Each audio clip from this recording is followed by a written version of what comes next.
bersama saya Metik dalam program Bincang-Bincang Pastoral. Sobat Media Komsos, kita masih berkatekese seputar liturgi dalam rangka Tabisan Uskup Labuan Bajo Monsinyur Maximus Regus 1 November nanti. Edisi yang lalu kita telah membahas rangkaian acara liturgi Tabisan. Kali ini kita akan lebih dalam lagi. Kita akan membahas seputar busana uskup dan simbol-simbol dalam upacara tabisan. Untuk itu telah hadir Ketua Komisi Liturgi Keuskupan Ruteng, Romo Andi Jeramat. Selamat pagi Romo. Selamat pagi Metik. Apa kabar hari ini Romo? Luar biasa. Luar biasa Tuhan ya. Oke, Tuhan selalu baik ya dalam seluruh situasi hidup kita. Baik Romo, kita lebih dalam lagi membahas seputar liturgi tabisan uskup nanti. Namun sebelum masuk pada hal-hal praktis, Romo bisa jelaskan sekitar konsep teologi dari sakramen tabisan uskup? Metik, pertanyaan yang bagus sekali karena sebenarnya tabisan misa tabisan uskup ini itu penuh dengan simbol, dan ini sebenarnya simbol ini mengungkapkan misteri yang sangat kaya di dalam tradisi kita. Dan kalau kita lihat sebenarnya ketika kita berbicara tentang sakramen tabisan uskup, sebenarnya hal yang penting yang kita ingat di sana itu bahwa di antara pelayanan yang diturunkan dalam tradisi gereja itu salah satu yang utama itu adalah pemilihan untuk menjadi uskup, dan kemudian tugas-tugas yang melekat bersama mereka. Karena itu sebenarnya uskup itu sebenarnya itu ambil langsung dari tugas para rasul. Dan para rasul itu memiliki kedudukan istimewa karena mereka tentu dekat dengan Tuhan, lihat Tuhan, ikut Tuhan, menyaksikan mujizat yang terjadi. Karena itu mereka juga mendapatkan pencurahan istimewa dalam Roh Kudus yang istimewa yang diterima oleh mereka karena kedekatan dengan Yesus Kristus ini. Sehingga kalau kita lihat sebenarnya apa yang turun ke atas mereka itu Roh Kudus yang diberikan itu diberikan oleh Kristus. Karena itu disebut sebagai istimewa. Nah, rahmat Roh Kudus yang diterima oleh mereka secara istimewa ini yang diteruskan kepada pengganti-pengganti mereka.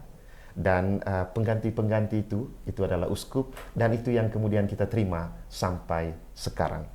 Sehingga ini satu hal yang menarik karena dengan sakramen tabisan, untuk tabisan ada sakramen tabisan, tabisan itu ada tabisan diakon, kemudian tabisan imam, dan tabisan uskup. Dan tabisan uskup ini yang disebut sebagai kepenuhan imamat. Kepenuhan imamat. Dan juga kita juga lihat bahwa dan juga mengerti dalam secara teologi itu disebut sebagai imamat tertinggi. Imamat tertinggi dan juga keseluruhan dari pelayanan suci.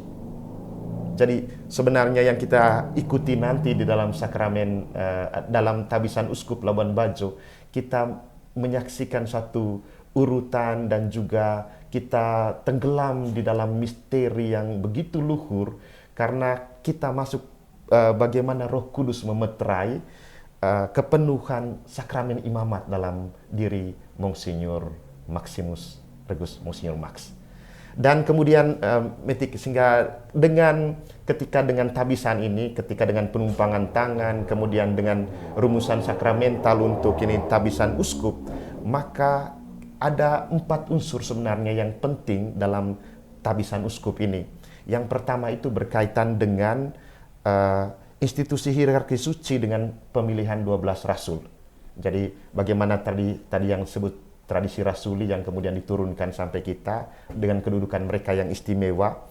Kemudian juga ingat bahwa bagaimana institusi ekaristi sehingga sehingga tabisan uskup itu mesti dibuat di dalam misa, di dalam perayaan ekaristi. Kemudian yang berikut juga kita lihat bagaimana inti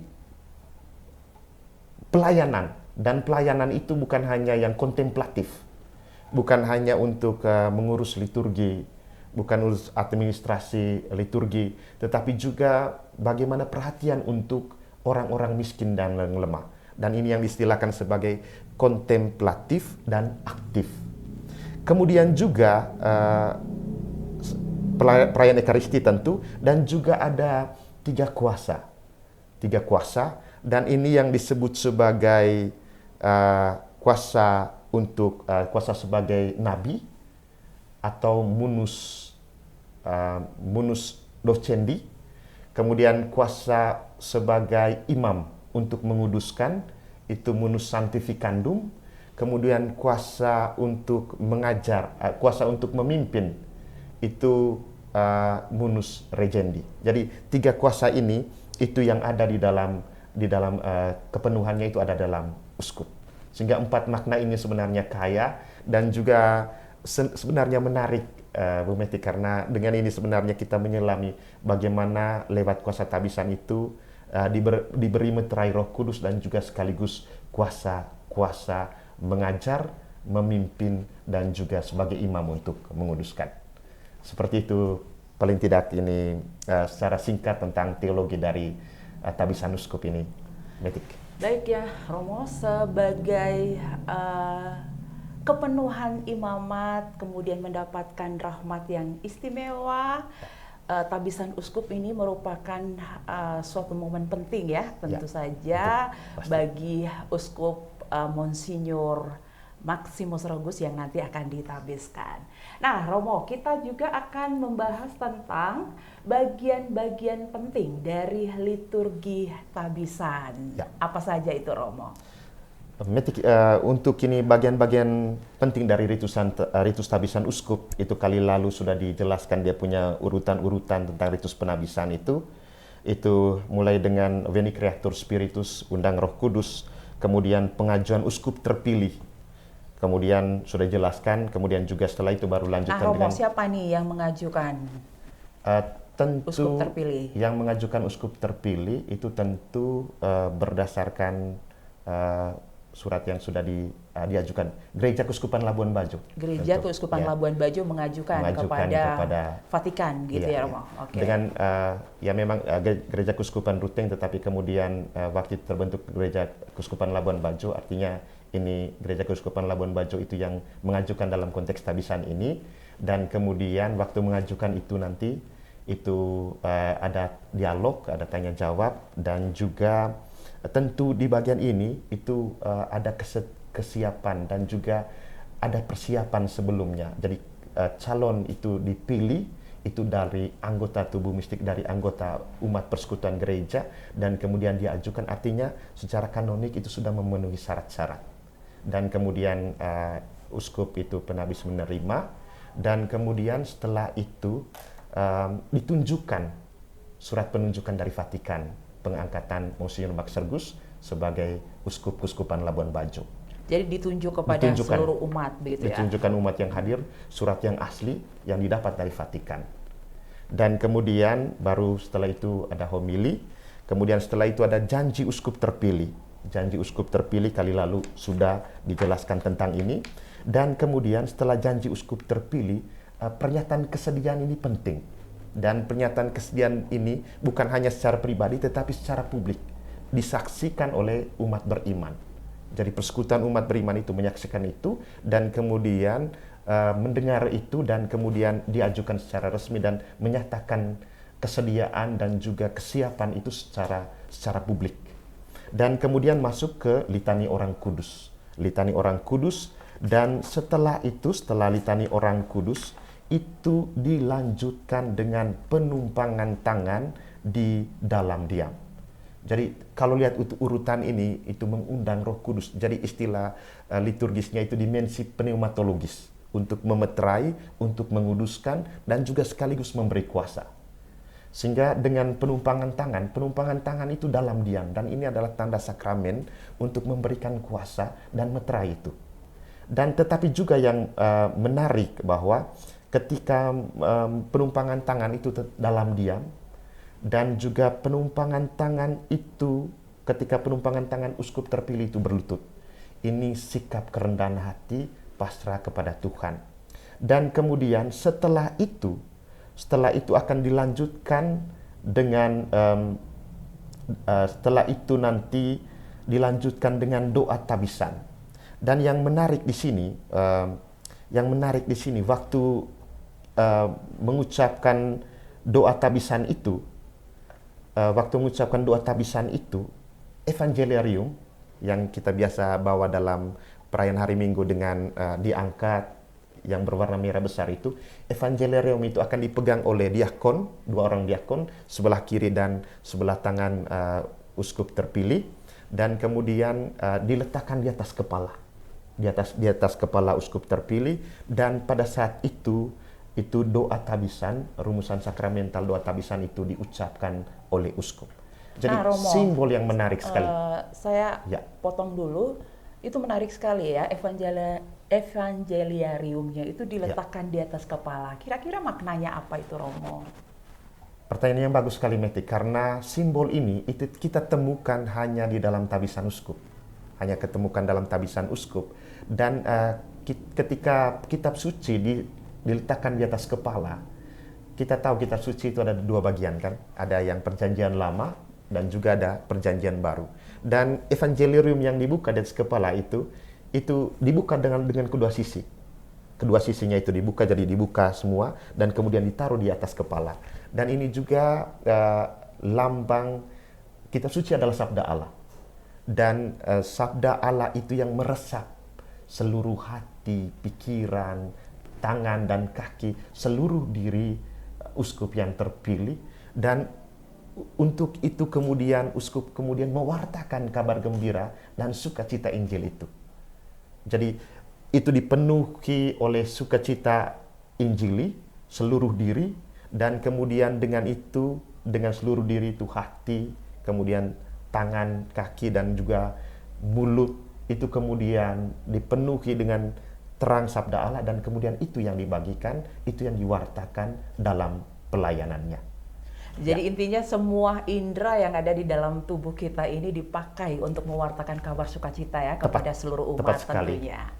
Meti, kalau kita lihat tadi seperti yang tadi dikatakan itu imamat tertinggi, dan imamat tertinggi itu juga didukung oleh ritus-ritus yang ada, sehingga ritus tabisan uskup ini kita saksikan itu 1-2 kali seumur hidup kita, tetapi sebenarnya kita menyaksikan satu liturgi yang agung, yang indah karena menyimpan banyak makna teologis yang terkandung dalamnya berhubungan dengan kuasa untuk memeterai dan juga memberikan kuasa kepada uskup.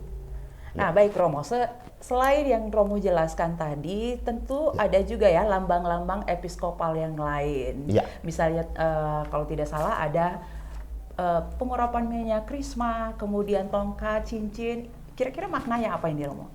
Oh ya, setelah dengan rumusan tabisan itu nanti ritus yang menyusul. Yeah. Dan kalau kita lihat itu ada pengurapan dengan minyak krisma. Kalau sebenarnya kalau kita lihat tentang minyak krisma itu satu hal yang menarik, karena minyak krisma ini dia harum, dan keharumannya itu sebenarnya dengan keharuman itu dia berbicara. Tetapi bukan hanya tanda keharumannya itu juga yang berbicara, tetapi minyak itu sendiri, itu ketika mengurapi kepala uskup baru, ini adalah dalam arti tentu bagian untuk mengkonsekrasikan dan juga partisipasi uskup baru di dalam imamat Kristus yang dalam teks Lukas bab 4 ayat 16-21 itu dikatakan dalam teks ini, Roh Tuhan Allah ada padaku karena Dia telah mengurapi aku. Dan penginjil Lukas dia ambil itu dari kitab Nabi Yesaya bab 61 ayat 1-2. Jadi bagaimana pengurapan itu juga memeterai, memberikan tanda dan juga partisipasi dalam imamat Kristus. Jadi sebenarnya juga yang mau dikatakan di sini dengan pengurapan minyak krisma itu mau dikatakan bahwa maknanya itu yang ditemukan di sana, yang terkuak di sana sebenarnya itu uskup harus menyerupai Kristus. Uskup yang dikuduskan itu berpartisipasi, yang diurapi dengan minyak krisma itu dia berpartisipasi dalam imamat Kristus dan dipanggil untuk menyelamatkan gereja. Jadi Ini simbol yang luar biasa sebenarnya. Jadi memang harus ada ya dalam ritus Ya, tabisan uskup. tabisan Iya. uskup. Jadi kuasa kemeterai Roh Kudus itu diberikan bukan hanya dengan rumusan sakramental, bukan hanya doa, tetapi juga simbol-simbol alamiah. Dan simbol-simbol itu dikuduskan, disucikan, diberikan. Ya. Romo, ada juga adegan tiarap ya, meniarap dalam ritus tabisan uskup. Ya. Itu apalagi itu, Romo? Kalau misalnya kita berbicara uskup yang tiarap, itu tanda kerendahan hati, pengabdian total dan kerendahan hati di hadapan Allah. Dan ini sebenarnya, Bu Metik, nanti kalau lihat misalnya dalam ritusan tabisan uskup, itu sebenarnya ini tidak lepas dari mati raga dan puasa. Itu jadi dulu misalnya dalam tradisi kita sebelum ditabiskan uskup, jadi uskup yang terpilih itu berpantang dan berpuasa dan mati raga. Berpantang, berpuasa dan mati raga. Dan bukan uskup saja, uskup terpilih saja, tetapi imam-imam, kemudian uskup juga, itu dalam tradisi awal kita itu mereka semua berpuasa, berpantang dan bermati raga. Dan kemudian dari persiapan ini, kehidupan ini, dari persiapan ini kemudian dilanjutkan di dalam tabisan uskup, dan kemudian simbol itu yang kemudian ditampakkan ketika uskup itu tiarap. Tiarap itu lambang kerendahan hati dan juga pengosongan diri di hadapan Allah dan terbuka untuk karya Allah yang bekerja di dalam dirinya.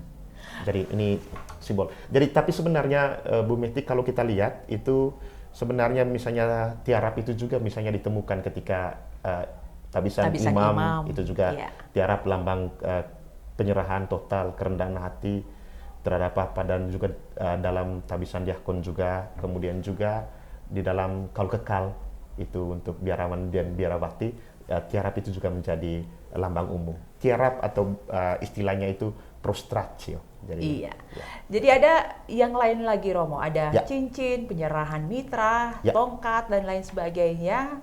Ya, ini lambang-lambang episkopal sebenarnya. Lambang-lambang episkopal yang harus ada ya dalam seluruh proses ritus tabisan uskup. Ritus ini. Dan kalau misalnya kita lanjut, misalnya cincin, kemudian itu mitra, kemudian tongkat, itu adalah lambang-lambang episkopal. Tetapi sebelum itu, setelah pengurapan dengan minyak krisma, itu bagian berikut itu penyerahan kitab Injil, Evangeliarium, dan kemudian penyerahan kepada dari uskup pentabis ke uskup, dan kemudian terima itu tadi masih berkaitan dengan lambang tadi yang di atas kepala, diserahkan, dibuka Injil, dan Evangeliarium yang sama itu yang diberikan kepada uskup. Jadi tentu sabda Allah, dalam sabda itu Allah hadir, dan kemudian sekarang sabda Allah itu diberikan dalam simbol itu, dan uskup mewartakan itu di dalam karya pelayanannya. Kemudian nanti setelah itu lanjutkan dengan cincin. Cincin ini juga menarik karena dari sejarahnya ini juga dalam tradisi kita, kalau lihat dulu itu Ibu Metik, itu cincin itu juga lambang untuk memberikan meterai. Jadi memberikan meterai dan kemudian dipakai untuk menandakan sesuatu. Dan kemudian dalam perkembangan itu dipakai sebagai lambang kesetiaan. Sehingga misalnya dalam sakramen pernikahan suami istri itu menyerahkan cincin, itu lambang kesetiaan, dan ini juga yang didapat oleh uskup. Ini juga yang didapat oleh uskup. Tapi kita ingat, kenapa uskup itu mendapat cincin? Mengapa? Metik, kalau ingat bahwa dalam teologi kita ingat yang istilahnya tubuh mistik Kristus. Tubuh mistik Kristus itu, dalam tubuh mistik Kristus, tubuh mistik Kristus, dan kita adalah anggota tubuh, dan Kristus itu sebagai kepala. Kristus itu kepala, sang kepala. Dan sang kepala, Kristus sang kepala, itu juga disebut sebagai mempelai laki-laki. Mempelai laki-laki. Sedangkan kita, anggota-anggota tubuh, itu adalah gereja, dan gereja itu adalah mempelai perempuan. Sehingga ketika uskup mengenakan cincin, uskup bertindak atas nama, dia berpartisipasi dalam imamat Kristus yang adalah sang kepala. Sang kepala. Karena itu ketika uskup mengenakan cincin, dia bertindak atas nama Kristus. Artinya dia kemudian mengenakan cincin itu sebagai tanda kesetiaannya kepada anggota-anggota tubuh, kepada gereja, kepada kita umat beriman. Kesetiaan untuk penuh pengabdian, kesetiaan untuk menjaga iman, kesetiaan untuk merawat dengan seluruh konsekuensinya. Dan juga perlu diingat juga cincin itu bentuknya itu bulat, lingkaran, dan ini lambang keterbatasan, lambang kepenuhan, jadi keutuhan dari cinta. Dengan bahasa kita itu kekudusan. Dan ini kemudian ditandakan itu, dan ini simbol ini yang kemudian ditampakkan dengan ketika penyerahan cincin ini. Satu kesetiaan yang tanpa batas, kesetiaan yang total, yang utuh kepada gereja, kepada persekutuan umat beriman. Dalam arti kesetiaan, kalau misalnya di Labuan Bajo, kesetiaan Uskup Max terhadap persekutuan gereja Katolik Kuskupan Labuan Bajo. Ya. Dan kemudian juga nanti dilanjutkan dengan mitra. Mitra ini juga menarik, Metik, karena mitra ini itu lambang otoritas dan juga sekaligus kewibawaan dari uskup dan juga lambang kesucian. Kalau misalnya untuk mengerti simbol-simbol ini sebenarnya itu bisa dibaca dari rumusan-rumusan ketika cincin diberikan, ketika mitra diberikan, ketika tongkat diberikan. Jadi arti dan makna dari simbol-simbol ini itu ditemukan dalam rumusan-rumusan itu. Sehingga mitra itu adalah lambang itu, otoritas, tetapi juga sekaligus juga kesucian. Jadi ketika uskup dipilih, dia adalah yang terdepan untuk menjadi jalan untuk menampakkan kesucian itu di tengah umat. Jadi contoh dan teladan utama. Tetapi juga kita lihat, kalau misalnya lihat mitra itu menarik karena mitra itu bentuknya itu khas. Jadi dalam gereja Katolik itu sudah sejak abad ke-5 gunakan ini, dan bentuk yang kita dapat sampai sekarang itu dari abad ke-12. Dan kemudian lambang-lambangnya itu kalau secara sederhana itu juga kalau kita lihat bentuknya itu, kemudian ada jumbai di belakangnya itu, ada 2, itu juga lambang perjanjian lama dan perjanjian baru. Jadi kita lihat tadi simbol evangelarium yang ditaruh di atas kepala, kemudian simbol itu, jadi bagaimana kuasa pengajaran itu ada dalam uskup, dan kemudian ia tampakkan itu dalam pelayanan dan juga pewartaannya. Kemudian juga satu yang menarik itu tongkat uskup yang diberikan. Dan tongkat ini itu juga lambang gembala yang baik yang mengembalakan, yang menuntun domba-dombanya. Dan ketika menerima ini artinya dia hadir sebagai gembala yang baik, pastor bonus, untuk memberikan seluruh hidupnya untuk kawanannya, untuk domba-dombanya, untuk umatnya. Jadi Kristus sudah memberikan teladan itu, dan itu bisa dan itu juga diberikan kepada uskup untuk melanjutkan karya itu. Dan juga yang menarik, Bu Met, itu tanda-tanda lahiriah ini itu sudah diberkati dalam Vesper Agung. Di dalam Vesper Agung itu tanggal 31 Oktober itu satu hari sebelum tabisan. Ya, itu tanda-tanda ini diberkati, dan di Vesper Agung itu juga itu selain menyatakan, uskup menyatakan kesetiaan dan juga tanda ketaatannya, itu tanda-tanda lahiriah, simbol-simbol ini itu juga diberkati. Jadi tanda-tanda yang dipakai oleh uskup, tanda-tanda yang dipakai oleh imam sebelum tabisan dan juga diaken, sebelumnya itu harus diberkati karena ini tanda lambang kudus, dan sehingga ketika uskup mengenakan itu dia bertindak atas nama Kristus. Jadi tanda-tanda ini juga mesti dihargai kekudusannya, dan juga karena itu dia punya penempatan dan juga itu mesti diperhatikan sungguh-sungguh karena tanda-tanda ini sudah dikuduskan. Ya. Itu Bu Met. Ya. Setelah itu nanti kalau misalnya di bagian terakhir itu ada istilahnya itu tahta uskup, katedra. Dan setelah mendapat semua tanda-tanda ini tadi sudah cincin, mitra, kemudian tongkat, itu kemudian uskup yang sudah uskup baru itu nanti akan diminta untuk menduduki, jadi berjalan dan kemudian menuju ke katedra. Katedra itu kursi khusus untuk uskup. Yang duduk di situ itu hanya uskup.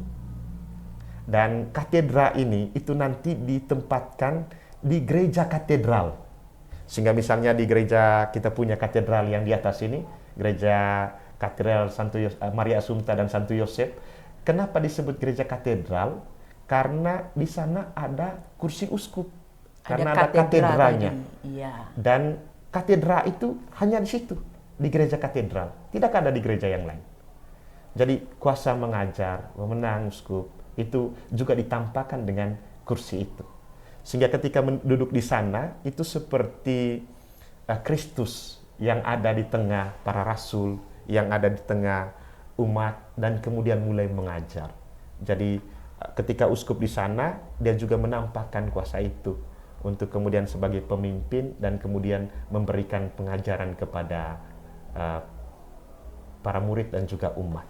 Jadi kuasa itu yang ditampakkan. Tetapi ingat bahwa ketika omong tentang misalnya sebagai raja, sebagai imam, sebagai pemimpin, kemudian sebagai nabi, ingat intensi dasar dari semua itu adalah pelayanan. Sehingga kalau misalnya lihat katedra tadi, kursi itu memang kursi khusus, dirancang khusus, tetapi ingat bahwa ketika menunduk itu intensi dasar itu adalah pelayan. Kristus katakan kita mesti menjadi pelayan, kita mesti menjadi hamba. Sehingga kalau misalnya menjadi hamba, dari hamba untuk melayani. Jadi intensi dasar pelayanan itu bukan kuasa eksklusif yang kemudian memerintah seperti pemerintahan dunia, tetapi model pelayanan dalam gereja. Dan model itu sudah ditunjukkan oleh Kristus. Mengosongkan diri untuk menjadi pribadi yang rendah hati, pengosongan total untuk memberikan diri, mengorbankan nyawanya untuk domba-dombanya. Jadi itu intensi dasarnya dari simbol-simbol yang ada. Ya. Nah, Romo, menarik sekali ya. Ternyata dalam ritus tabisan uskup itu banyak sekali lambang-lambang episkopal yang kadang selama ini mungkin sudah disaksikan, tetapi karena memang kita menyaksikan tabisan uskup itu kadang 1 atau 2 kali ya seumur hidup kita, jadi memang sangat khas sekali sehingga pada saat tabisan uskup kali ini mungkin itu juga yang dinanti-nantikan oleh umat ya. Tentu. Iya. Kita semua menantikan itu dan kegembiraan besar ketika kita menyaksikannya secara langsung. Iya. Okay. Nah, Romo, ada juga di dalamnya salam dan juga pemberkatan kepada umat ya. Kira-kira apa yang menjadi makna terdalam dari ini? Metik yang menarik bahwa setelah ini menduduki tata uskup katedral tadi, itu kemudian uskup itu kemudian memberikan salam damai, salam persaudaraan. Uskup-uskup itu yang datang, karena nanti yang menabiskan uskup itu ada juga yang mendampingi dan juga uskup-uskup lain.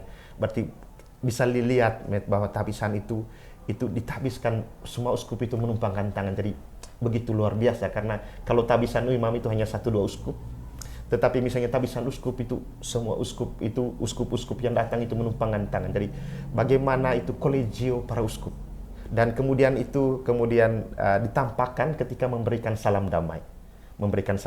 Jadi uskup itu memberikan salam damai kepada uskup yang baru ditabiskan. Dan ini lambang penerimaan di dalam kolegium para uskup, kolegium episkopale. Jadi terima dan sebagai bagian dari episkopale, dan tentu sesama saudara untuk melayani sebagai uskup. Tetapi juga nanti memang karena itu nanti dilanjutkan dengan liturgi Ekaristi, dan seperti biasa urutan terbelakangnya itu juga ada salam damai. Tetapi juga ingat juga nanti ketika di bagian akhir itu, sebelum memberikan berkat secara umum, uskup baru, Monsinyur Max nanti itu akan memberikan berkat kepada umat yang hadir. Jika nanti turun dan kemudian pergi memberkati umat yang hadir yang mengikuti perayaan Ekaristi Pentabisan Uskup itu. Dan tetapi yang menarik bahwa yang paling penting di sini kata memberkati. Kalau di bahasa Latin itu disebut sebagai benedire, tetapi kata benedire itu benedire itu dari 2 kata bene dan dicere. Bene itu baik, sehingga benedictus itu baik. Kemudian dicere itu berkata-kata baik. Jadi ketika memberikan berkat artinya berkata-kata baik. Uskup turun untuk memberikan berkat, dia berkata-kata baik, memberikan kabar gembira untuk kita. Maka ketika kita mendapat berkat yang sama, maka kita pun diminta untuk berkata-kata baik. Membagikan sukacita yang kita terima di dalam liturgi, di dalam ekaristi itu, dan kemudian membawakan itu di dalam kehidupan kita. Sehingga sukacita itu bukan hanya waktu perayaan, bukan hanya waktu dalam perayaan Ekaristi, waktu perayaan tabisan uskup, tetapi sukacita itu menjalar di dalam kehidupan sehari-hari. Sukacita itu tampakkan dalam keluarga, di tempat kita kerja, di kebun, di sawah, di ladang. Itu berkat itu kita bawakan. Dan itu sebenarnya juga iman yang utuh. Sehingga itu satu simbol yang luar biasa, dan ini sebenarnya juga kita mesti syukuri sebagai orang Katolik. Kita juga bisa menyelami misteri Allah itu dalam simbol-simbol, dan simbol-simbol itu yang kita lihat, kita rasakan, dan juga kita dari sana kita menyelami makna yang terdalam, karena simbol-simbol itu juga satu yang dekat dengan kita. Itu. Wah, luar biasa sekali ya Romo, kekayaan gereja Katolik melalui simbol-simbol teristimewa dalam ritus tabisan uskup yang memang sangat-sangat dinantikan. Ya. Sudah tidak sabar lagi untuk menyaksikan bagaimana kebaikan-kebaikan Allah itu akan turun ya melalui tabisan uskup nanti di tanggal 1 November. Kita doakan ya Romo, semoga semuanya berjalan lancar, tanpa hambatan, dan pastinya kita akan berharap bahwa Tuhan sendiri yang akan berkarya untuk tabisan nanti. Ya, Tuhan selalu menyertai. Syukur kepada Demikianlah bincang-bincang pastoral kali ini.